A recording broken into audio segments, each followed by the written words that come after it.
नमस्कार, बहुत स्वागत है आपका। आप देख रहे हैं सबसे बड़ा खड़ा। प्रधानमंत्री नरेंद्र मोदी अपने संसदीय क्षेत्रीय वाराणसी में परियोजनाओं के उद्घाटन कार्यक्रम के दौरान उत्तर प्रदेश के सीएम योगी आदित्यनाथ की जमकर तारीफ करते नजर आए। पीएम मोदी ने कहा, ऐसा नहीं है कि 2017 से पहले यूपी के लिए योजनाएं नहीं आती थी, पैसा नहीं भेजा जाता था, तब भी दिल्ली से इतने ही तेज प्रयास होते थे, लेकिन तब लखनऊ में उनमें रोड़ा लग जाता था। लेकिन आज योगी जी खुद कड़ी मेहनत कर रहे हैं। आज यूपी में कानून का राज है। उत्तर प्रदेश में योगी जी की सरकार द्वारा इंफ्रास्ट्रक्चर पर फोकस, रेलवे, सड़क, हाईटेक कनेक्टिविटी में आए सुधार, यहाँ का जीवन आसान हो रहा है, कारोबार करने में भी सुविधा हो रही है। इसके अलावा पीएम मोदी कहते दिखे कि उत्तर प्रदेश में सरकार आज भ्रष्टाचार और भाई भतीजावाद से नहीं बल्कि विकासवाद से चल रही है। इसीलिए आज यूपी में जनता की योजनाओं का लाभ सीधे सीधे जनता को ही मिल रहा है। इसीलिए आज यूपी में नए नए उद्योगों का निवेश हो रहा है, रोजगार के अवसर बढ़ते जा रहे हैं। ऐसे में बड़ा सवाल, क्या कहती है पीएम के मुंह से योगी सरकार की ये तारीफ? क्या कहती है योगी मॉडल पर मोदी की मुहर? आज करेंगे इसी मुद्दे पर चर्चा, लेकिन पहले जरूर सुनिए पीएम नरेंद्र मोदी ने किन शब्दों में योगी सरकार की तारीफ की, क्या कहा। आज दुनिया के अनेक बड़े बड़े निवेशक आत्मनिर्भर भारत के महायज्ञ से जुड़ रहे हैं। इसमें भी उत्तर प्रदेश देश के अग्रणी इन्वेस्टमेंट डेस्टिनेशन के रूप में उभर रहा है।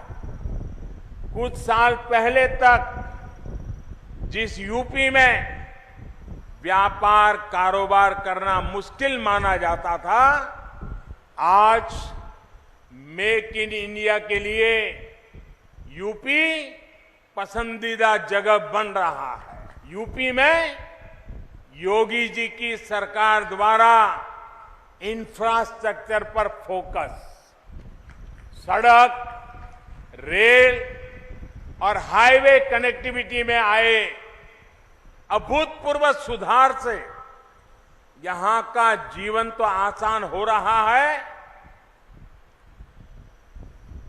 कारोबार करने में भी अधिक सुविधा हो रही है।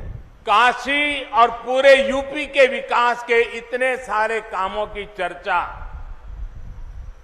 मैं इतनी देर से कर रहा हूं, लेकिन ये लिस्ट इतनी लंबी है कि इतनी जल्दी खत्म नहीं होगा।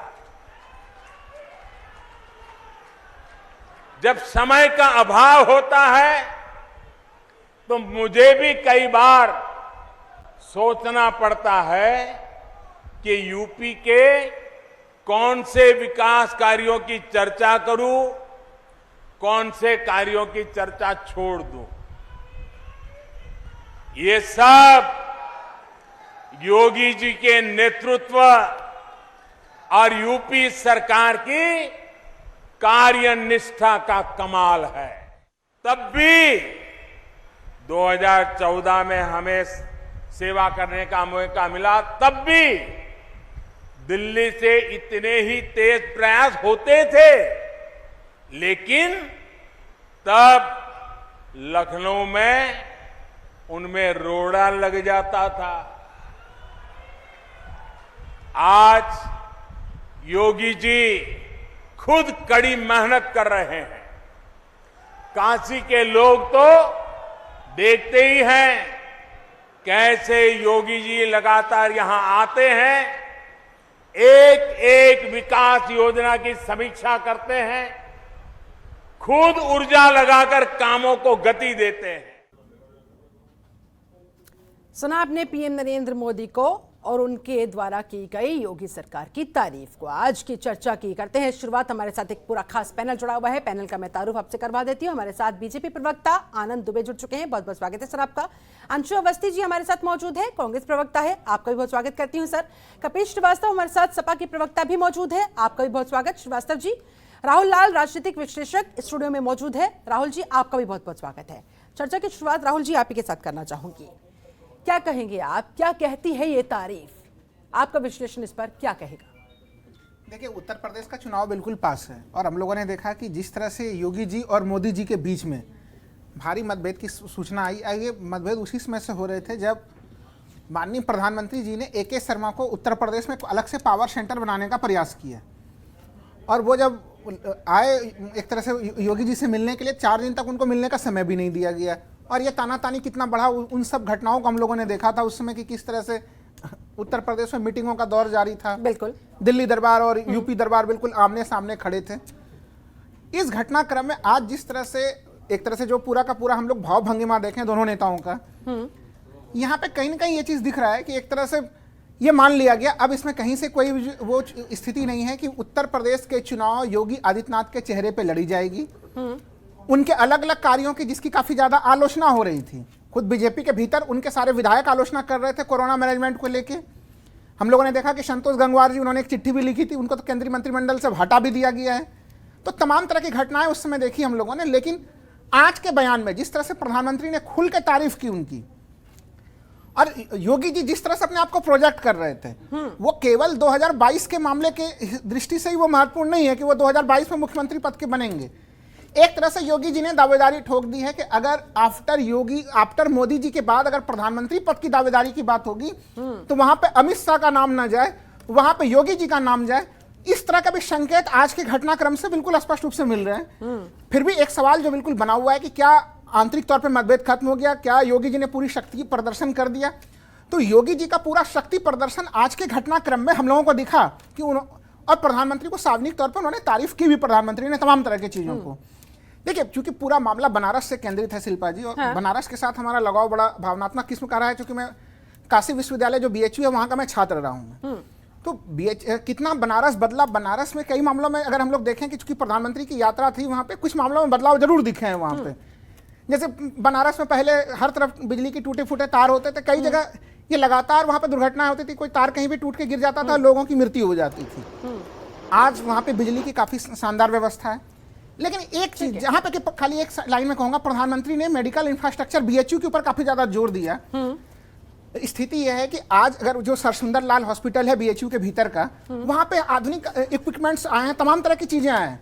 लेकिन जो BHU का हॉस्पिटल कभी पूरे पूर्वांचल के स्वास्थ्य सेवाओं का केंद्र होता था, पड़ोसी बिहार और झारखंड के स्वास्थ्य सेवाओं का केंद्र होता था, मिस मैनेजमेंट के कारण आज वहां पे डॉक्टर हैं तो वो सही ढंग से नहीं कर रहे हैं, लोगों का मैन पावर का सही ढंग से यूटिलाइजेशन नहीं किया जा रहा है। चलिए लौटूंगी आपके पास। हमारे साथ और भी मेहमान जुड़े हुए हैं, वरिष्ठ पत्रकार रुद्र दुबे भी हमारे साथ मौजूद है। रुद्र जी, आपके पास आते हुए, योगी मॉडल पर मोदी की ये मुहर किस तरफ इशारा करती हुई, क्या संकेत देती हुई, क्या कहेंगे सर?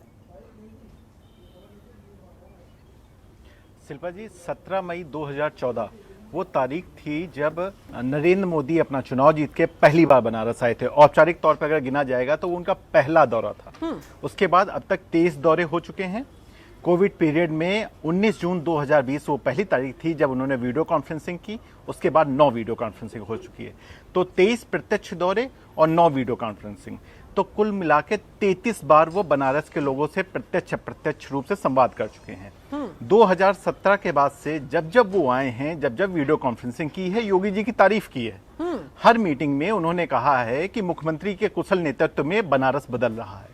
तो अगर हमें ये चर्चा करनी है कि इस बार योगी जी की तारीफ कर दी, तो हमें ये भी ध्यान रखना पड़ेगा कि हर बार की, हाँ, इस बार की स्थितियां थोड़ी सी इसलिए अलग रही शिल्पा जी, क्योंकि बीच में मनमुटाव की बहुत सी खबरें आई। तो इस वजह से हम मान सकते हैं कि इस तरह की तारीफों को इस बार ज्यादा महत्व मिल रहा है। लेकिन असल में मोदी जी ने 2017 के बाद जब जब बनारस की धरती पे कदम रखा या डॉक्टर्स से बात की या मीटिंग्स की, उन्होंने हमेशा योगी जी के नेतृत्व की तारीफ ही की है शिल्पा जी। ठीक है सर, आप बने रहे हमारे साथ। कपिल श्रीवास्तव, सपा प्रवक्ता, वो भी हमारे साथ मौजूद है। कपिल जी, सुना होगा आपने किस तरह से योगी सरकार की PM नरेंद्र मोदी तारीफ करते नजर आए हैं, और ये भी कहते नजर आए हैं कि पहले लखनऊ में रोड़ा अटका दिया जाता था, लेकिन आज उत्तर प्रदेश के अंदर विकास फर्राटा भर रहा है। क्या कहेंगे सर?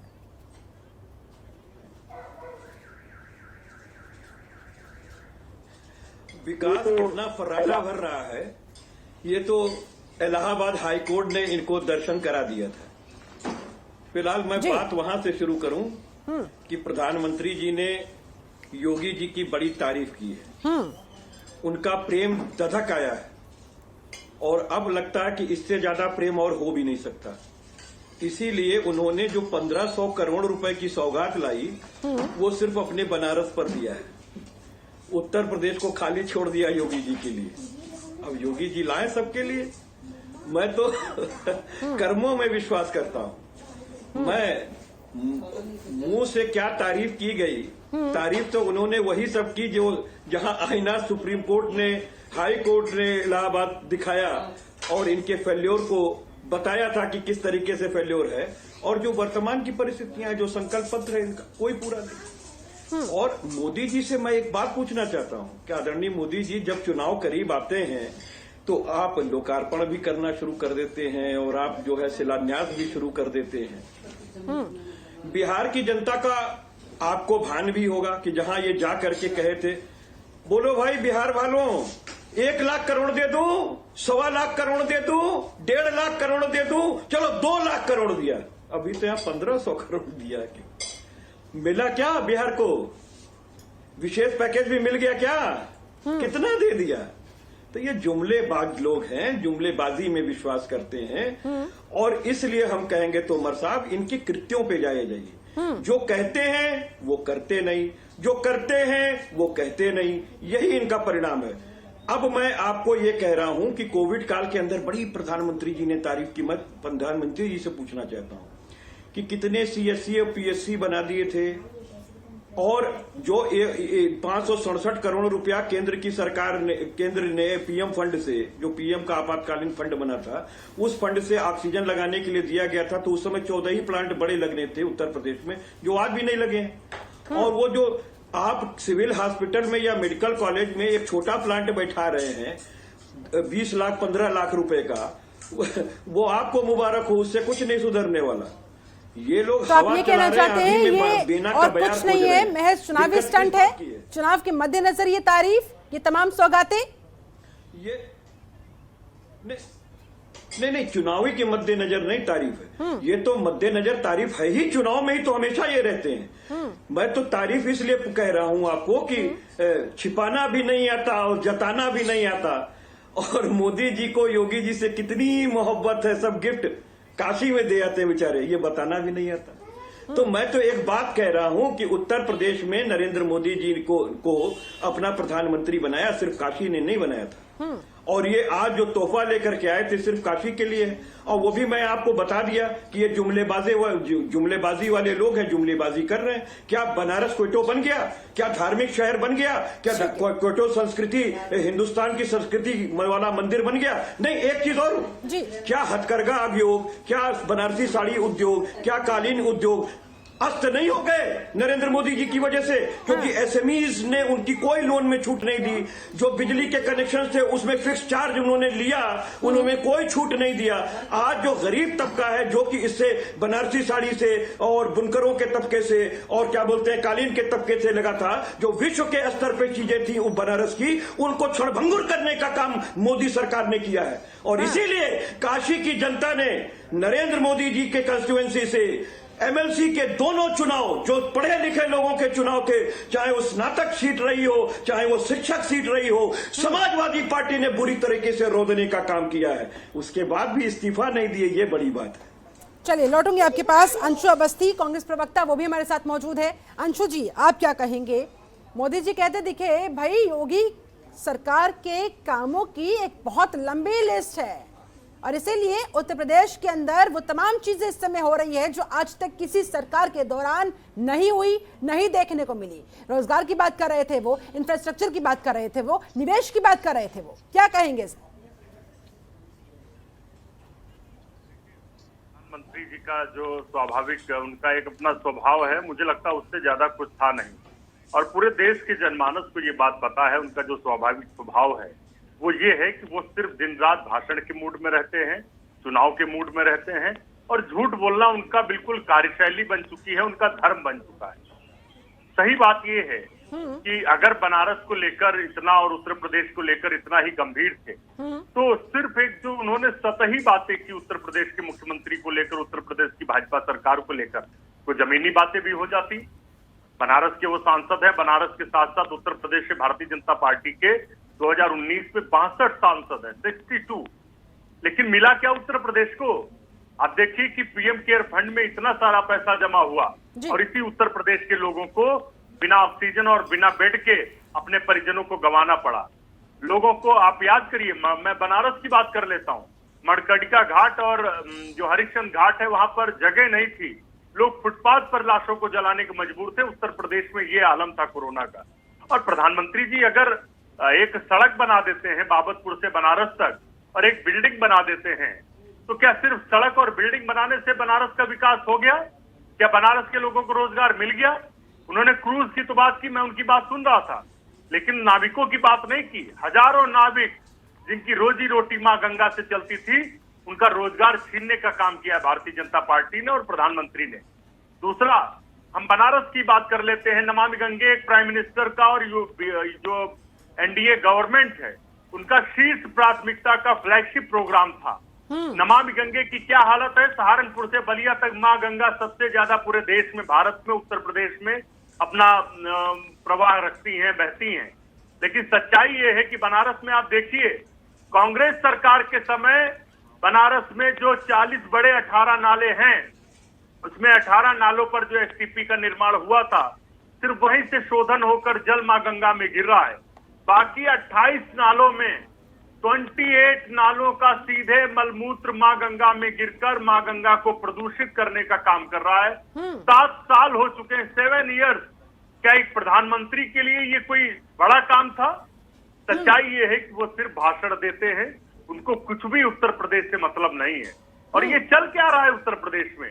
प्रधानमंत्री जी मोदी की, वो योगी की तारीफ कर रहे हैं, योगी जी मोदी की तारीफ कर रहे हैं। उत्तर प्रदेश के लोगों की कोई चिंता नहीं। और हम तो कह रहे हैं, आपके चैनल के माध्यम से उत्तर प्रदेश के दर्शक सुन रहे हैं, श्रोता सुन रहे हैं जी। इसी पूर्वांचल की धरती पर चंदौली से प्रधानमंत्री ने शिक्षा मित्रों की सीना ठोक कर कहा था मेरी जिम्मेदारी। आज तक क्या हुआ? 4.5 साल की उत्तर प्रदेश की सरकार में और 7 साल की केंद्र सरकार में क्या शिक्षा मित्रों को कुछ मिला? हजारों परिवार शिक्षा मित्रों की आत्महत्या से अनाथ हो गए। तो सच्चाई ये है कि प्रधानमंत्री जी मुद्दों पर, आंकड़ों पर बात नहीं करना चाहते। ठीक है। वो कह रहे थे उद्योग धंधे बढ़ रहे हैं, जबकि 20 लाख करोड़ के पैकेज में ये सभी जानते ठीक है, हैं, जवाब ले हमारे लेते हैं। वरिष्ठ पत्रकार, राजनीतिक विश्लेषक भी बैठे, सभी जानते हैं कि उत्तर प्रदेश को 2% भी नहीं मिल पाया, क्योंकि सिर्फ 10% ही जो कर्ज का पैकेज था वो जमीन पर उतर सका। तो प्रधानमंत्री जी लगातार चैनलों पर आते हैं, डिबेट्स में आते हैं, भाषणों में आते हैं, लोग उनका प्रचार कर रहे हैं, लेकिन ये सच्चाई है कि जमीन पर हकीकत इतर है। और प्रधानमंत्री जी अगर उस बिल्डिंग को इतना बड़ा श्रेय दे रहे हैं, तो 5000 साल का जो हमारी बनारस की सभ्यता है, संस्कृति है काशी की, उसको उन्होंने कमजोर करने का प्रयास किया है, खंडित करने का प्रयास किया, इसमें कोई दो राय नहीं। ठीक है, जवाब लेते हैं। आनंद दुबे जी हमारे साथ, बीजेपी प्रवक्ता लगातार जुड़े हुए हैं। आनंद जी, तमाम सवाल सुने आपने। विपक्ष को लगता है भाई जो तारीफ हुई है, जो कहा गया है, योगी मॉडल के बारे में जिस तरह से जिक्र किया गया है बनारस पहुंचकर पीएम मोदी की तरफ से, हकीकत तो कुछ और है, जमीनी स्तर पर वास्तविकता कुछ और ही है। इसे मात्र जुमलेबाजी करार दिया जा रहा है विपक्ष की तरफ से। क्या जवाब है सर आपके पास? बात सुना था, अंशु जी की भी बात सुना था। अंशु जी ने कहा कि भाई उत्तर प्रदेश को इतने सालों में क्या मिला और क्या नहीं मिला। तो मैं सबसे पहले तो अंशु जी से ये कहूंगा कि बीच में ना बोलेंगे, पूरी बात सुन लेंगे। तो इसका जवाब तो अंशु जी को सबसे पहले देना चाहिए कि उत्तर प्रदेश को सबसे ज्यादा जो है प्रधानमंत्री कांग्रेस के जो है देश में जो है उत्तर प्रदेश नहीं दिए हैं। अमेठी रायबरेली से जो है हमेशा गांधी परिवार के लोग जीत के आए। उस अमेठी रायबरेली की क्या स्थिति है, और इसी वजह से अमेठी से राहुल गांधी को जनता ने जो है नकार दिया, और आज हारने के बाद वो अमेठी में अपना मुंह दिखाने नहीं गए, आज वायनाड घूम रहे हैं। सबसे पहली चीज। दूसरी चीज, समाजवादी पार्टी ने कहा कि, और इन्होंने कहा कि बनारस में कोई काम नहीं हुआ है, बनारस में कुछ भी नहीं हुआ है। मैं आपको बताना चाहता हूं कि बनारस में प्रधानमंत्री नरेंद्र मोदी के आने से पहले बनारस, अयोध्या, मथुरा, ये जो तीनों शहर थे जो भारतीय सनातन संस्कृति के प्रतीक हैं, पुरानी सभ्यताओं के प्रतीक हैं, इन तीनों शहरों को सभी राजनीतिक दलों ने अछूत समझा। और उसका एक सबसे बड़ा कारण था कि अगर हम यहाँ के मंदिरों का जीर्णोद्धार करेंगे, यहाँ की सनातन संस्कृति को बढ़ाएंगे, यहाँ के सनातन संस्कृति को आगे ले जाएंगे, तो एक खास वोट बैंक जो है हमसे नाराज हो जाएगा। और यही वजह है। लेकिन मैं कपिल जी, मैं आपके बीच में नहीं बोला, पूरी बात सुन लीजिए। लेकिन इन लोगों ने उस पर ध्यान नहीं दिया। इनकी सरकार के पास ये विजन ही नहीं रहा कि अगर इन इन धार्मिक और पौराणिक स्थलों को जो है हम डेवलप कर देते हैं, तो जो ये आज धर्म के शक्तिपीठ हैं वो आर्थिक शक्तिपीठ भी बन सकते हैं। यहाँ से आर्थिक चक्र चल सकता है। इन्होंने बनारस की बात की, मैं आपको बताऊं, बनारस अपने जाम के लिए जाना जाता था, बनारस जो है अपनी गंदगी के लिए जाना जाता था, बनारस जो है सड़क पर झूलते हुए तारों की वजह से जाना जाता था, बनारस बिना फ्लाईओवर के शहरों के लिए जाना जाता था। आज वाराणसी में 3 नए फ्लाईओवर बने हैं, जिसकी वजह से जाम 80% तक कम हो गया है। बनारस शहर से लेकर बाबतपुर जाने के लिए आपको सिर्फ 20 मिनट लगते थे, पहले घंटों लग जाते थे। बनारस में तार जो है वो सिर के ऊपर तक झूलते थे, आज जो है सब सारे तार जो है जमीन के अंदर अंडरग्राउंड हो चुके हैं और पूरा बनारस में आपको कहीं भी खुला तार नहीं मिलेगा।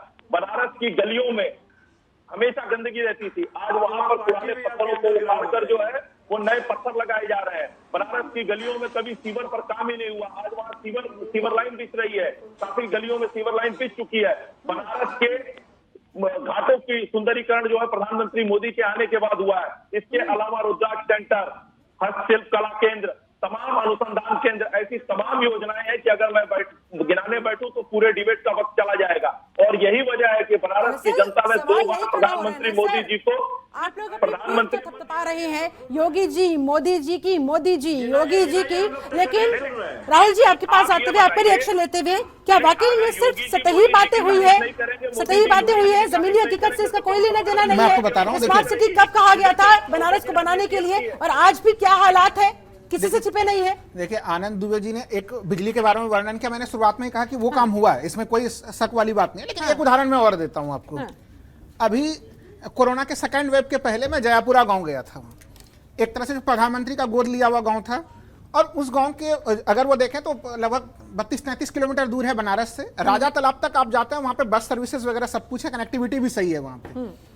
लेकिन उस समय राजा तालाब से उस गांव जो कि 6 किलोमीटर की दूरी है, कम से कम आपको गाड़ी से अगर आप जा रहे हैं तो आपको 40 से 45 मिनट 6 किलोमीटर की दूरी में लग रहा है। तो आप सड़क का अंदाजा समझ सकते हैं शिल्पा जी सड़क कैसी रही होगी। सबसे महत्वपूर्ण, जैसे ही आप गांव पहुंचते हैं, गांव में एक प्यारा सा आपको बस स्टैंड मिलता है, देख के बड़ा आपका मन प्रसन्न हो जाएगा। लेकिन गांव वाले ने बताया बस स्टैंड जरूर बना हुआ है, लेकिन कोई बस सर्विस नहीं है इस गांव के लिए। तो प्रधानमंत्री जी के गोद लिए हुए गांव की स्थिति, बाकी तो आप जैसे जैसे उस गांव में अंदर घुसेंगे तो वो गांव भी अभी विकास का इंतजार कर रहा है। ये तो प्रधानमंत्री के गोद लिए हुए गांव की स्थिति है। दूसरी चीज, अगर हम लोग देखें आज से कुछ महीना पहले का अगर हम लोग उदाहरण देखें, अभी जो जहां पे कि काशी विश्वनाथ मंदिर है और गोधौलिया जो कि मुख्य रूप से एक क्षेत्र है दशाश्वमेध घाट और वो वाला क्षेत्र में, वहां पे सड़क पे बिल्कुल जो है कि 4 फुट के आसपास पानी भरा हुआ था और वहां नाव चल रही थी। आप स्मार्ट सिटी बनाने का प्रावधान कर रहे हैं, वहां व्यापारियों को करोड़ों का नुकसान हो गया, उनके दुकानों में पानी भर गई थी। तो ये तो बनारस की स्थिति बनी हुई है वो विकास के मामले को लेके, यानी कि तारीफ अभी फिलहाल सिर्फ चुनाव के मद्देनजर बिल्कुल तरीके से आगामी चुनाव पर ये एक लोगों तरह के से बीच तक संदेश पहुंचाने के मकसद से, और जो बीच में मनमुटाव की खबरें सामने आई थी उससे डैमेज कंट्रोल करने मतभेद की खबरें थी, उन मतभेद की खबरों को उसको रोकने का प्रयास किया। मैं रुद्र जी की इस बात से सहमत हूँ कि योगी जी ने, मोदी जी ने कभी भी सार्वजनिक तौर पर उनकी कोई आलोचना की नहीं की, वो हर बार करते हैं। लेकिन हाँ, इस बार की परिस्थितियां अलग है। वो अगर उनके संबंध वो उनको सही नहीं दर्शाना होता तो वो इस प्रकार के कार्यक्रम का रूपरेखा कुछ और भी अलग तरीके से वो रख सकते थे। तो मुख्य रूप से इस कार्यक्रम का संकेत वो था। आप देखेंगे कि इधर जहां पे एक तरह से इन लोगों का प्रयास ये था कि वहां पे सीएम और पीएम वहां पे रैली कर रहे थे, वहीं एक तरफ ओवैसी बंधुओं को मुरादनगर वगैरह में उसको भी एक तरह से प्रोत्साहित किया जा रहा था। भारतीय जनता पार्टी का प्रयास ये था कि विपक्ष पूरे मामले में उत्तर प्रदेश की राजनीति में कहीं नहीं है, विशेषकर वो समाजवादी पार्टी को लेकर जनता के बीच में ये संकेत देने का प्रयास कर रही थी। तो एक तरह से वो अलग किस्म का राजनीतिक गोल साबित करने का बीजेपी की तरफ से प्रयास हो रहा था। लेकिन हाँ, इस पूरे प्रकरण में जो सबसे मैंने शुरुआत में बोला कि भाव भंगिमा की दृष्टि से तमाम तरह की चीजों से योगी जी ने अपनी स्थिति अप्रत्याशित तौर से मजबूत की, और उन्होंने एक तरह से बीजेपी में संकेत देने का प्रयास किया कि मोदी के इरा के बाद अगर किसी का नाम आएगा प्रधानमंत्री पद के लिए तो वो योगी जी का आएगा। ये बहुत महत्वपूर्ण घटनाक्रम, उत्तराधिकारी की तरफ संकेत यानी कि उन्होंने सीधे उत्तराधिकार की तरफ संकेत इस पर करेंगे चर्चा, जवाब लूंगी आनंद दुबे जी से। लेकिन फिलहाल मुझे यहाँ पर एक बहुत छोटे से ब्रेक के लिए रुकना होगा। ब्रेक के बाद लौटेंगे, चर्चा को आगे बढ़ाएंगे और चर्चा इसी पर करेंगे कि क्या कहती है ये तारीफ। फिलहाल वक्त छोटे से ब्रेक का। ब्रेक के बाद बहुत स्वागत है आपका। आप देख रहे हैं सबसे बड़ा अखाड़ा। आज लगातार अखाड़े में हो रही है चर्चा। पीएम नरेंद्र मोदी ने जो योगी मॉडल की तारीफ कर दी, ऐसे में क्या कहती है पीएम के मुंह से योगी सरकार की ये तारीफ, योगी के कामों की ये तारीफ, क्या कहती है योगी मॉडल पर मोदी की ये मुहर? आज इसी मुद्दे पर हो रही है चर्चा। हमारे साथ एक पूरा खास पैनल इस समय जुड़ा हुआ है। पैनल के पास एक बार फिर से जाते हुए आनंद दुबे जी, ब्रेक पर जाने से पहले बहुत सारे सवाल सरकार पर खड़े हो रहे थे। जवाब देना चाह रहे थे, बोलिए सर। सवाल का मोदी जवाब जी नहीं कर रहे हैं। योगी मॉडल की तारीफ जो ठीक है, है वो अंशु जी आएंगे आपके WHO पास। कर चुका है। हाँ। विदेश की कई विदेशी सांसद कर चुके हैं। अभी हाल में ऑस्ट्रेलिया के सांसद ने किया। और सबसे बड़ी बात यह है कि योगी सरकार के मॉडल पर जो है वो यूपी की जनता कई बार मुहर लगा चुकी है। तो ये कहना कि सिर्फ प्रधानमंत्री जी योगी जी की तारीफ कर रहे हैं, ऐसा कुछ नहीं। देखिए, वो हमारे प्रधानमंत्री हैं। वो जो भी दिशा निर्देश या जो भी योजनाएं, जो भी नीतियां बनाते हैं, हमारी भारतीय जनता पार्टी की जो भी सरकार राज्यों में है वो उसको लागू करती है और उसी हिसाब से चलती है। तो ये कोई कह देना कि तारीफ करना और इस तारीफ में अलग अलग एंगल ढूंढना, ये गलत चीज है। देखिए, प्रधानमंत्री मोदी जी ने हमेशा हर फोरम पर आदरणीय योगी जी की तारीफ की है। और आदरणीय योगी जी चाहे वो किसी भी फोरम पर जब बोलने के लिए जाते हैं तो वो हमेशा इस बात को कहते हैं कि प्रधानमंत्री जी की प्रेरणा से और उनके द्वारा चलाए गए जो कल्याणकारी योजनाओं की वजह से जो है आज उत्तर प्रदेश जो है आगे बढ़ रहा है। तो ये तो देखिए मीडिया में सर, ये एक क्रिएट तारीफ किया गया जो है सामान्य ही मुख्य रही स्क्रीन है। होती अगर अभी हाल ही में जो कुछ हमने देखा योगी मोदी के बीच में होता हुआ वो ना हुआ होता। नहीं, देखिए ये मीडियाबाजी थी। यहाँ तक कि ये- उत्तर ये- प्रदेश ये में कयास था, नेतृत्व मैंने भी- परिवर्तन देखिए- तक की बात देखिए- सामने आई थी। नहीं, और इसी इस वजह तरह से की कहा जा रहा है कि कोई- तारीफ ये- करते हुए ये- सुनिए तो सही एक बार ये- कि तारीफ ये करते हुए पूरी- कहीं ना कहीं ये उस पूरी डैमेज को अटकलबाजी कंट्रोल करने थी। की कोशिश ये हुई पूरी अटकलबाजी थी और मीडिया अपने हिसाब से, मीडिया का कुछ तबका अपने हिसाब से इस तरह के खबरों को प्लांट कर रहा था और वो अपने हिसाब से चीजों को चला रहा था। आगे इसमें कोई कपिल। सच्चाई नहीं थी। प्रधानमंत्री मोदी जी का विश्वास हमेशा से योगी जी पे रहा है और योगी जी हमेशा से कहते रहे हैं कि वो प्रधानमंत्री जी के प्रेरणा से, प्रधानमंत्री जी की नीतियों से, प्रधानमंत्री जी की योजनाओं से ठीक है। को उत्तर प्रदेश में बेहतर ढंग ठीक से है, लागू अंशु जी करके पहले उत्तर आपके प्रदेश पास को आते हुए विकास उसके के बाद रास्ते कपिल पे जी ले आपके जा रहा है। पास आऊंगी। अंशु जी, आनंद जी कह रहे हैं कि भाई हमारे कामों पर तो जनता ने कई बार मुहर लगाई है, तो विपक्ष को परेशानी इसी वजह से हो रही है, विपक्ष को ये बात इसी वजह से पच नहीं रही है, जानबूझकर विपक्ष आंखें बंद करे बैठा है जो भी विकास के काम उत्तर प्रदेश के अंदर हुए हैं। राहुल गांधी जी अब यहाँ आ नहीं रहे हैं और वो वायनाड चले गए। तो मैं अपने साथी को जानकारी देना चाहता हूँ कि वायनाड भी भारत का ही हिस्सा है और अमेठी उनका एक पारिवारिक परिवार है। अमेठी कोई राजनीतिक उनके लिए कोई सिर्फ पॉलिटिकल फील्ड नहीं है। भारतीय जनता पार्टी का और प्रधानमंत्री, मेरी बात कंप्लीट होने दीजिए। आनंद जी आप बोल रहे थे, मैंने नहीं बोला, आप बात सुन लीजिए। ये प्रधानमंत्री और भारतीय जनता पार्टी के लिए बनारस एक उनके लिए पॉलिटिकल फील्ड हो सकती होगी, क्योंकि सच्चाई ये है कि फरवरी से और अप्रैल तक प्रधानमंत्री जी पश्चिम बंगाल 17 बार जाते हैं, 17 टाइम्स, इसलिए कि वहां पर चुनाव है। और बनारस में उनकी जनता, बनारस में मुझे लगता है आनंद जी को जानकारी भी नहीं होगी, 90,800 लोगों को कोरोना पॉजिटिव हुआ, 90,800 लोग, 9,000 लोगों की मौत हुई बनारस में अकेले। प्रधानमंत्री जी तो एक बार भी नहीं गए। तो उत्तर प्रदेश के लोगों को निराशा है। प्रधानमंत्री, मैं 1 मिनट, मेरी बात हो जाए, आप बोलिएगा, मैं सुनूंगा। आप मेरी बात कंप्लीट कर लें। वो बात पूरी कर लें। प्रधानमंत्री जी ने नहीं कहा था कि शिक्षा मित्रों की जिम्मेदारी मेरी। हाँ। कहाँ है आज शिक्षा मित्रों के साथ क्या व्यवहार है उनके साथ? प्रधानमंत्री ने नहीं कहा था कि किसानों का हम कर्जा माफ करेंगे। उसके बाद क्या हुआ? 1 रुपए, 2 रुपए, 3 रुपए आपने माफ किए। अरे ये सारी बातें देश के प्रधानमंत्री ने कही थी। भारतीय जनता पार्टी को उत्तर प्रदेश के लोगों ने प्रधानमंत्री की बातों पर भरोसा करके वोट दिया था। लेकिन उत्तर प्रदेश को क्या मिला? तो दिखाई दी आज भी गन्ना किसानों का 10,000 करोड़ रुपया बकाया है। आपके पास आना उन्होंने कहा चाहूंगी। रोजगार मिल रहा है। आज के अपने संबोधन में शिल्पा जी, किसानों की फिक्र करते दिखाई दिए पीएम नरेंद्र मोदी, यानी कि कहीं ना कहीं मन में है कि किसान भाई नाराज चल रहे हैं, उन्हें मनाना बहुत जरूरी है क्योंकि बहुत बड़ा वर्क है। अंशु जी आऊंगी आपके पास उसके बाद। कहा रोजगार मिल रहा है, ठीक है सर। और उत्तर प्रदेश में 45 साल में सबसे ज्यादा बेरोजगारी है। चलिए ठीक तो है, वो कहाँ आपके की बात हिसाब कर रहे से थे? बेरोजगारी मुझे है, लगता कुछ है रोजगार कि नहीं दिया गया है। प्रधानमंत्री ठीक है, जी कपिल जी के भाषण पास। देते भूल जाते हैं कि पश्चिम बंगाल का भाषण उत्तर प्रदेश में ठीक दे है रहे सर, हैं। ठीक है, लौटूंगी आपके पास। कपिल श्रीवास्तव, बिहार का भाषण गोवा में दे रहे हैं क्योंकि वो दिन रात बोलते रहते हैं। ठीक है, ठीक है, उनको पता ही नहीं कहाँ देखिए कर रहे हैं। ठीक है। तोमर जी, अंशुल भाई अब हम कह लें। हाँ बोलिए सर। अंशुल भाई अब हम कह लें। मैं ये कह रहा हूं, देखिए शिल्पा जी, बहुत सीधी सी बात ये है कि अब हमारी भारतीय जनता पार्टी को विदेश का एक सांसद की बड़ाई चाहिए, वो सर्टिफिकेट चाहिए। अरे भैया, आप इतना उड़ा चुके हो, अपनी विदेशों में धज्जियां उड़वा दी आपने, आपको पूरा विदेश मानता है कि आप इस सेकेंड वेव के स्प्रेडर रहे हो। हमारे देश की कोर्ट मानती है कि आपने हत्या की है। हमारे इलाहाबाद हाई कोर्ट कहते हैं कि आपने जिनोसाइड किया है। और आप WHO ना, जिसकी प्रधानमंत्री जी बुराई कर रहे थे अमेरिका के राष्ट्रपति के साथ खड़ा होकर के कि भाई ये तो पैसे पे करते हैं, ये वहां से पैसा पा रहे हैं चीन से, इसलिए बुराई कर रहे हैं।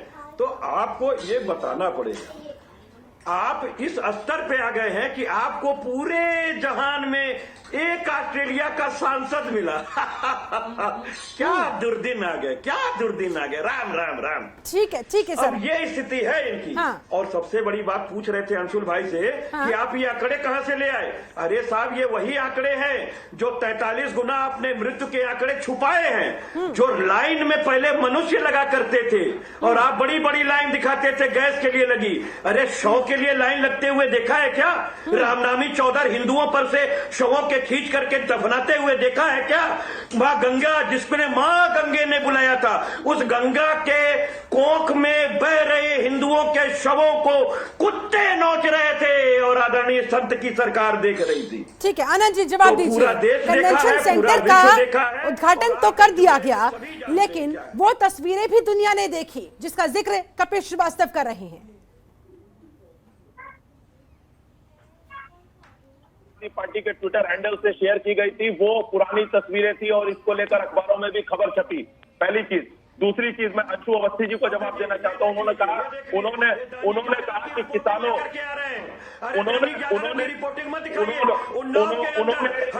अरे सुनिए, किसी समाचार आपको जनता पर यकीन नहीं, आपको सिस्टम पर यकीन नहीं, आपको पुलिस पर भरोसा नहीं, आपको अखबार पे भरोसा नहीं, आपको पत्रकार पे भरोसा नहीं, आपको किसी पर भरोसा नहीं। एक एक करके आपको शर्म नहीं आती है? सुप्रीम कोर्ट ने कह दिया कि आप हमारा अधिकार नहीं छीन सकते। मैं बता रहा हूं, इनको पाकिस्तान का भरोसा है कि आप जिनोसाइड कर रही है, आपकी अभी खबर नहीं है। Kapil ji, Anand Dubey ji, please, I am requesting both of you sir, एक एक करके डिबेट्स का जगह मेंशन करके रखिए प्लीज सर। इनको किसी पर भरोसा नहीं, इनको किस पर भरोसा, मैं बता रहा हूँ इनको। ठीक है, हकीकत के लिए मैं रुकना चाहूंगी रुद्र दुबे जी का। रुद्र जी, आप क्या कहेंगे सर? बीजेपी कुछ कहती है, विपक्ष कुछ कहता है, जनता किस पर भरोसा करे? और वो जो तस्वीरें सामने आई थी, बीजेपी तो नकार रही है साफ साफ, तमाम दलीलें दी जाती है इस वजह से, लेकिन दूसरी लहर के दौरान कितनी विकट परिस्थितियां हमारे सामने थी, उससे कोई इंकार नहीं कर सकता। रुद्र जी। शिल्पा जी, डीन विलियमसन ने एक बुक लिखी है जिसमें वो इस बुक में बताते हैं कि शहरों का क्रमिक विकास कैसे होता है। वो उसमें उदाहरण देते हुए समझाते हैं कि जब विकास नहीं हो पाता किसी शहर का, तो उस विकास ना हो पाने का ठीकरा फूटता है सरकारी अधिकारियों पर या वहां के राजनीतिक दलों पे कि वहां का MP कौन रहा, विधायक कौन रहा। लेकिन अगर शहर का विकास हो जाता है तब वो प्रदेश या राष्ट्र के हो जाते हैं। जैसे अगर लखनऊ का विकास हो गया तो फिर ये नहीं गिना जाता कि अटल जी ने किया, मायावती जी ने किया कि अखिलेश जी ने। अब लखनऊ का विकास हो गया तो अगर आप उत्तर प्रदेश से बाहर जाते हैं तो लोग कहते हैं लखनऊ बड़ा खूबसूरत है। नोएडा को लोग भूल गए कि नरेंद्र तिवारी जी ने बनाया, नोएडा को भूल गए कि मायावती जी ने सवारा अखिलेश जी। अब नोएडा उत्तर प्रदेश की जान हो गया। मुझे लग रहा है आज बनारस उस स्तर पे पहुंच चुका है जहां पर वो मोदी जी से बड़ा होता जा रहा है। आप वहां के, अगर आप वहां की सीवेज लाइन देखिए, अंडर केबल के वो देखिए, हेरिटेज वॉक का, हेरिटेज घाट का, लाइट का देखिए, बहुत सी ऐसी चीजें हैं। और ये कनेक्टिंग तभी होता है शिल्पा जी जब मोदी जी अपने 68वें जन्मदिन के दिन बनारस में आते हैं और कहते हैं मैं यहाँ प्रधानमंत्री के तौर पे नहीं, MP के तौर पे आता हूं। तो अगर हम लोग वो पहले सवाल से स्टार्ट करते हैं कि योगी जी का बार बार नाम क्यों आता है, तो हमें ये ध्यान रखना पड़ेगा कि बनारस में प्रधानमंत्री मोदी बार बार यह घोषणा कर देते हैं कि मैं यहाँ पे MP के तौर पे आया हूं, और इसीलिए वो बहुत से अपना महत्व, अपने कामों के महत्व को योगी जी के हवाले कर देते हैं। क्या ये सच नहीं है कि फ्रांस के इमैनुअल मैक्रों साहब बनारस आए, शिंजो आबे साहब 10 साल। एक बात बता दीजिए कि क्या कोई सांसद जो है वो 1500 करोड़ की परियोजना लेके आ सकता है काशी के अंदर? ये परियोजना जो वो लेके आए हैं, ये जो एक एक करके एक बार ठीक है कपिल जी का सवाल आ गया है। रुद्र जी को जवाब देने देते हैं। एक सेकंड, आनंद जी एक करके please. Rudra ji complete yourself. मैं बस वही कह रहा था कि जो शिंजो आबे 2015 में दशाश्वमेध घाट पे खड़े होकर गंगा का दुग्ध अभिषेक कर रहे थे, हमें लगता है कि उस फोटो की परिणति अब जाके हुई है जब JICA ने बना दिया है रुद्राक्ष। तो ये ऐसी चीजें हैं जहां पे बदलाव होता दिख रहा है। और ये बदलाव देखिए, अगर कल प्रधानमंत्री मातृत्व स्वास्थ्य के डॉक्टर से बात करने की घोषणा करते हैं, आज करते हैं, तो हमें ये ध्यान रखना पड़ेगा कि प्रधानमंत्री जी पिछले 1.5 साल से कोविड में अंतर्राष्ट्रीय स्तर और राष्ट्रीय स्तर के डॉक्टर से बात कर रहे थे। उनके पास इन डॉक्टर से ज्यादा जानकारियां होंगी, लेकिन वो जब ये बात करते हैं तो वो वही पुल है, वही कनेक्टिंग लाइन है जिसे वो जोड़ने की कोशिश करते हैं कि नहीं, हम आपसे भी सलाह लेंगे, आपसे भी हम जानकारी लेंगे कि क्या आपके पास नया है। तो अगर हमें बनारस से देखना है तो हमें ये पक्ष विपक्ष से देखने को जाए, हमें उसे एक शहर की उन्नति के तौर पे एक नजर देखना चाहिए और जमीन पे जाके देखना चाहिए कि बनारस ने सही में बदलाव का महसूस किया है। जी सिर्फ ठीक है, राहुल जी कुछ कहना चाह रहे हैं। सबसे महत्वपूर्ण कि अगर बनारस में प्रधानमंत्री आ रहे हैं, भारी भरकम पैकेज लेके आ रहे हैं, लेकिन अभी भी मैं एक समस्या बता रहा हूँ आपको। बनारस के घाटों को, जैसे रुद्र जी ने कहा कि बनारस के घाटों को काफी चमकाया गया, उसका आधुनिकीकरण किया गया है, लेकिन अलग अलग सरकारें आई गई। बनारस के घाट काफी एक तरह से जो है कि वो खतरनाक, एक तरह से उनका संरक्षण मुश्किल हो रहा है। घाटों के नीचे कटाव की समस्या काफी गंभीर बनी हुई है। इस सरकार ने ऊपर के तौर पे जो आपको दिख जाए सीधे अपने आंखों से, जिसका कि आप प्रचार प्रसार कर सके, उसके ऊपर तो काम हुआ, लेकिन उन घाटों के संरक्षण के लिए जो वास्तविक काम होने थे वो काम अब तक नहीं हुए। बनारस देखिए एक सॉफ्ट पावर है, वो हमारी सांस्कृतिक राजधानी है, ये हमें समझना पड़ेगा। बनारस का विकास अगर आप पश्चिमी मॉडल के आधार पर बनारस का विकास करना चाहेंगे वो मुश्किल हो जाएगा। बनारस प्रसिद्ध है अपने गलियों के लिए, हजारों साल पुराने बिल्डिंगों के लिए, तो आपको जो उसका विकास करना होगा उसी रूप में करना पड़ेगा। आप पूछ लीजिए बनारस में कि बनारस के इस विकास से बनारस वासी कितने खुश हैं। बनारस वासी भी खुश नहीं है इस पूरे मामले से। हाँ, प्रधानमंत्री हैं, प्रधानमंत्री उनके सांसद हैं, इसका उनको बहुत ज्यादा गर्व है उनको इन चीजों का।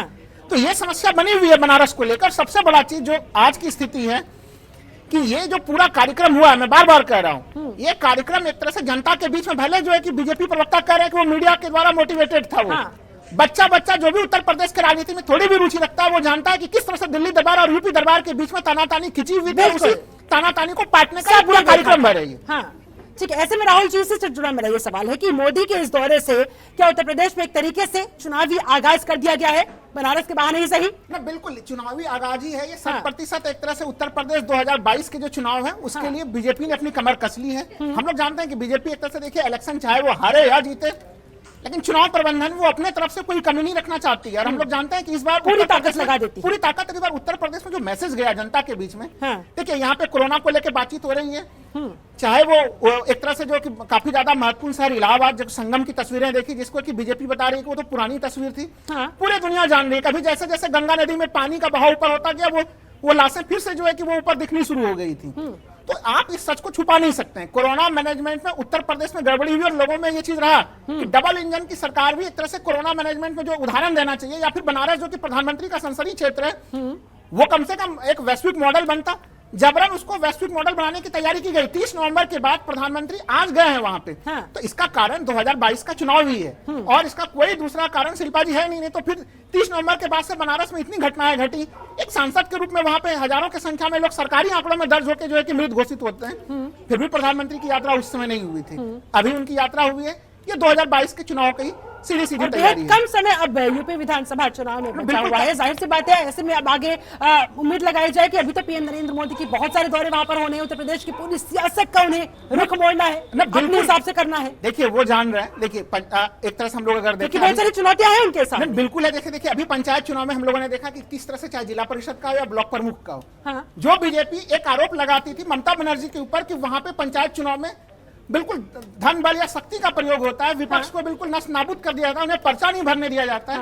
उन आरोपों में खुद भारतीय जनता पार्टी घिर गई है। आपने जीता है, जीत का रसास्वादन लिया है, लेकिन क्या उस जीत के रसास्वादन में आपका इमेज नहीं खराब हुआ है? तो ये इमेज काफी खराब हुआ है। हाथरस के घटना का मैं कह रहा हूं कि उसमें एक पुलिस अधिकारी, जो कोई भी पत्रकार उस घटनाक्रम में रेप या गैंग रेप की बात कर रहा था, उन सबों के ऊपर जो है कि FIR दर्ज हो रहे थे। आज सीबीआई ने जो है कि उसी मामले पर चार्जशीट वही आरोप में दाखिल किया है। उस पुलिस अधिकारी पर, वरीय पुलिस अधिकारी पर अब तक कोई कार्रवाई नहीं हुई है। ठीक है, आनंद जी से जवाब देते हैं। आनंद जी, जब आप कहीं विपक्ष में रहते हैं तो बहुत सवाल खड़े करते हैं, और जब आप कहीं पर सत्ता में मौजूद रहते हैं तो उसी पथ पर आगे बढ़ते हुए नजर आते हैं, तो फिर किस मुंह से सवाल खड़े किए जाते हैं, अपने गिरेबान में क्यों नहीं झांका जाता है, जिस बात का जिक्र भी राहुल लाल भी करते नजर आए। क्या जवाब है आपके पास? नहीं, देखिए, कुल मिला के आप ये समझिए कि भारतीय जनता पार्टी ने पूरे ईमानदारी के साथ और पूरी निष्ठा के साथ जो है जिला पंचायत अध्यक्ष का चुनाव लड़ा, जिला पंचायत का चुनाव लड़ा, और हमें जनता ने भारी समर्थन दिया, इसलिए हम जीत के आए। इस तरह के अनर्गल आरोपों को मैं पूरी तरह से सिरे से खारिज करता हूं। ठीक है, दूसरी चीज समझिए, इन्होंने कहा कोरोना की बात। मैं आपको बताऊं, कोरोना प्रबंधन की वजह से ही आज जो है उत्तर प्रदेश पूरे देश में 19वें नंबर पे है कोरोना में, जबकि 25 करोड़ आबादी है, और आज हमारे यहाँ 1400 से भी कम केस है। और हमने जो टेस्टिंग की है वो WHO के मानकों से 9 गुना ज्यादा टेस्टिंग की है। 6 करोड़ से ज्यादा हम टेस्टिंग कर चुके हैं। 3 करोड़ 80 लाख लोगों को हम टीका लगा चुके हैं, और टीकाकरण में और जांच में दोनों में उत्तर प्रदेश अव्वल है। इसके अलावा 533 ऑक्सीजन प्लांट जो लगाने का, जिसमें 124। आपकी बात सही है, लेकिन आनंद दुबे जी, सवाल विपक्ष आपसे ये पूछ रहा था कि भाई 90,800 करोड़ के आसपास वहां कोरोना से संक्रमित लोग हो गए, 9,000 के आसपास लोगों की जान चली गई, उस समय पीएम मोदी वहां क्यों नहीं पहुंचे, देखिए, जब वहां के लोगों को सबसे ज्यादा आवश्यकता थी मदद की? प्रधानमंत्री नरेंद्र मोदी ने लगातार प्रत्येक दिन वर्चुअली जो है वहां के अधिकारियों से जुड़े रहे, वहां के व्यवस्थापकों से जुड़े रहे, दिल्ली के डॉक्टरों की टीम भेजते रहे, और उन्होंने पूरी तरह से नजर बनाकर जो है BHU के बारे में बता रहा हूँ कि वहाँ पे वरिष्ठ डॉक्टर कोरोना के पीरियड में नहीं थे, वो लोग अस्पताल में मौजूद नहीं होते थे, वार्ड बॉय के आधार पर मरीजों को छोड़ दिया गया बनारस के सबसे प्रतिष्ठित अस्पताल में। आनंद जी, वो कोरोना में क्या कर रहे थे ये बताइए? बाकी विपक्ष के लोग कोरोना में क्या कर रहे थे? सिर्फ आरोप लगा रहे थे। बाकी सांसद कहाँ थे जो विपक्षी पार्टियों के थे? वो कहाँ चले गए थे? पूछिए अखिलेश यादव जी से, पूछिए राहुल गांधी जी से। अखिलेश यादव का आपने जिक्र किया है, कपिल जी से लेते हैं जवाब। कपिल जी, ऑक्सीजन विभाग था, ना फंड था, हम लोग जो कार्यकर्ता। कपिल जी, दरअसल सवाल ये है कि सवाल उठाने तो आप लोग आ जाते हैं, लेकिन जिस समय उत्तर प्रदेश की जनता को मदद की दरकार थी, उस समय विपक्ष कहाँ था, आप लोग कहाँ थे? आप ही की सरकार थी कि इंसेफेलाइटिस में गोरखपुर। ठीक है आनंद जी, आनंद जी सवाल उठा रहे थे, जरा जवाब भी ले लेते हैं ना, दूसरों को भी सुन लेते हैं। कपिल जी जवाब देना चाह रहे हैं, एक सेकंड, एक एक करके सर। आनंद जी, ठीक है, कौन बात करने लायक है नहीं है सर, जनता पर छोड़ देते हैं ना। ठीक है, कपिल जी जवाब दीजिए। कह रहे हैं कि जब यहाँ के लोगों को जरूरत थी मदद की, उस समय विपक्ष कहाँ था जो अब सवाल खड़े करने के लिए आ गया है सामने?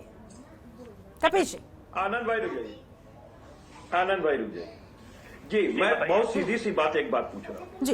विपक्ष के पास अपने सीमित साधन है, हम अपने पदाधिकारी और कार्यकर्ताओं के बूथों पे ही जो उनको जन जागृत कर सकते थे, मेडिकल किट पहुंचा सकते थे, समाजवादी रसोइया हमने चलाई, और जो सीमित रूप से हमें ऑक्सीजन सिलेंडर्स मिले वो पहुंचाए। अब देखिए अब हल्ला कर रहे हैं, अरे प्रधानमंत्री कहाँ थे?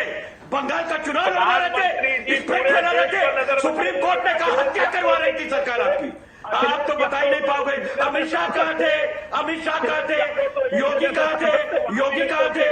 अरे कहने वाली बात है, एक एक गांव में कोई व्यक्ति बैठता है क्या? आपको शर्म आनी चाहिए।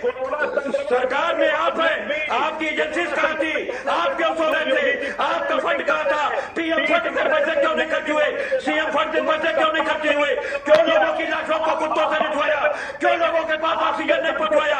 सुप्रीम कोर्ट एक करके sir please, I'm requesting both of you once again. सरकारी जीनोसाइड करने वाली है। आनंद दुबे जी, वैक्सीनेशन पर तो सवाल उठेगा ही ना, अगर कमी होगी वैक्सीनेशन सेंटर्स पर, अगर ताले लटके मिलेंगे तो सवाल तो उठेंगे ही, और सवाल आप ही लोगों से पूछे जाएंगे क्योंकि जिम्मेदारी आप ही लोगों ने ली थी। ठीक है सर, समय की कमी है।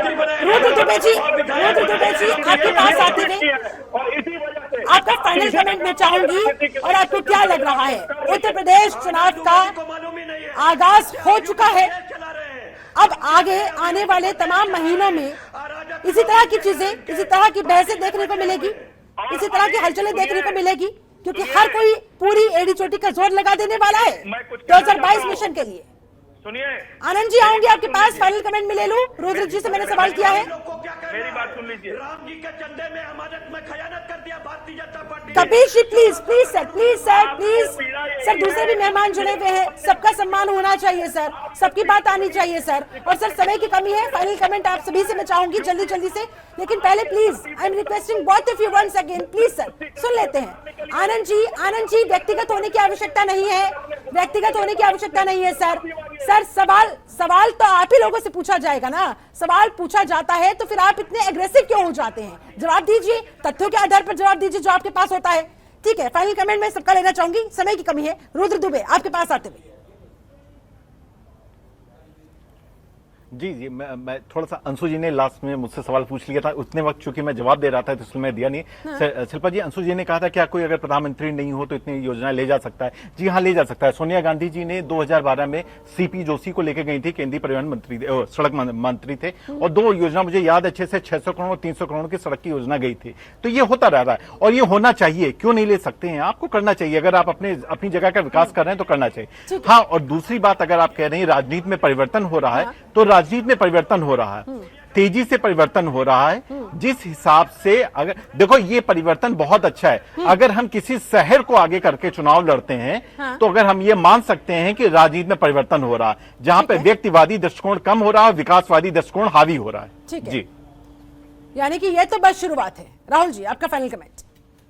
देखिए, सबसे महत्वपूर्ण चीज की अभी भी मैं कहूंगा कि बनारस में जितने ज्यादा निवेश की बात कही गई और 7 वर्ष का समय बीत चुका है, वहां पे प्रधानमंत्री जो सांसद रहे हैं, अभी भी बनारस वाले, जैसा मैं बोला कि 2 महीना पहले ही पूरा का पूरा जो मेन क्षेत्र था वही जो है कि वहां पे नाव चल गई। तो आपको विकास के मॉडल को बदलने की जरूरत है। एक चीज और, ये मैं नहीं कहता कि यहाँ पे बनारस में अगर उस तरह का विकास किया जाता, मैं अभी भी कहूंगा, तो कोरोना के पीरियड में तो उसको बिल्कुल एक वैश्विक मॉडल बनना चाहिए था वहां पे।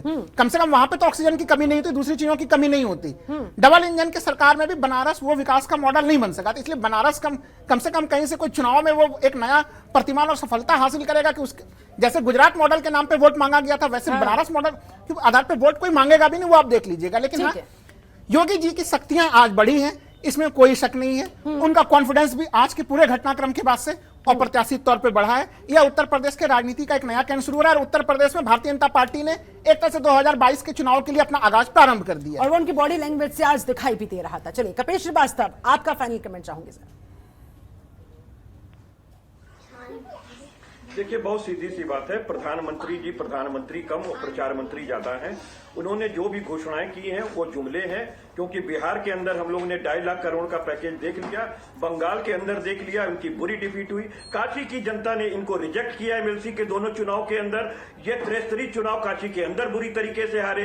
ये कुछ भी लेकर के जाएं, हम तो सीधी बात कह रहे हैं कि क्या बेरोजगार लोग नहीं हुए? 12 करोड़ अगर बेरोजगार हुए तो क्या उसमें बनारस के लोग नहीं थे? बनारस के लोगों के लिए रोजगार दे दिए क्या प्रधानमंत्री जी या योगी जी? कुछ नहीं दिए। अगर इन्होंने पेट्रोल का दाम बढ़ाया तो काशी भी जो है उसको भुगत रही है, डीजल भी भुगत रही है। किसानों का तो सम्मान इतना है कि 500 किसान बैठा करके रोड पर शहीद कर दिए और लाए हैं खाली अंबानी और अडानी के लिए, चुनिंदा पूंजीपतियों के लिए कानून लेकर के आए हैं और अभी भी आंख से आंसू नहीं आ रहा। अरे इनको तो आंख में आंसू नहीं, घड़ियाली आंसू रहते हैं, क्योंकि इनसे बढ़िया और आप हमको बता दीजिए कि जो शवों के ऊपर से जो चादर खींची गई वो तो काम चांडाल का है। अगर प्रशासन शासन की मंशा पे कर रहा था तो चांडाल कौन है?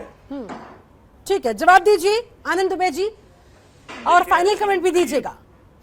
देखिए, मैं आपको बता दूं कि समाजवादी पार्टी जो है वो समाजघाती पार्टी है।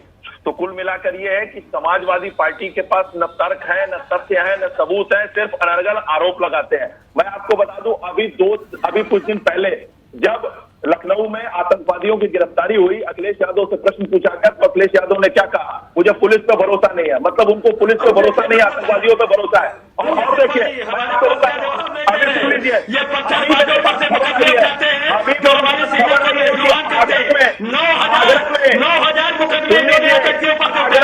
आतंकवादियों के साथ खड़े होने वाली सरकार है ये। देखिए, पीडीपी के साथ खड़ा होकर के उनको आतंकवादियों की पार्टी कहती थी और ये बकायदा उनके साथ सरकार चलाए हैं।